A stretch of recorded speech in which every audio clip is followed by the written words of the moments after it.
सकते, क्या पत्थर का ढेर बना के रखे और लोगों ने वहां दिए जलाना क्यों? क्योंकि वो एक परंपरा डालना चाहते थे ज्ञान लेने की।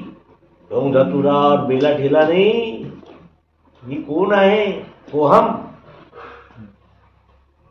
हे बहाणे आहे, हे सर्व काय आहेत?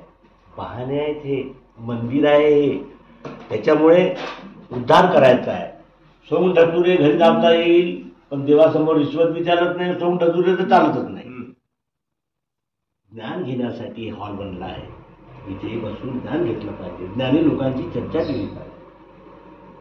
लक्षात, आहार, निद्रा, भय आणि मैथून. आहार, निद्रा, भय बाळगतो, धावलतो, आणि मैथून ज्याला पोरं पैदा होते. सर्वे करते, कुत्रे, मांजरं, ढोर, बकरी, सर्वे सर्वे सर्वे. एवढंच केलं तर आपल्याला माणूस म्हणता येईल का स्वतःला? ज्ञानाकडे जायचं आहे. ज्ञान होईल तर आत्मा मुक्त होईल, नाही तर हा आत्मा पुन्हा 9 महिने त्या मायच्या कोठरीमध्ये एसी आहे का,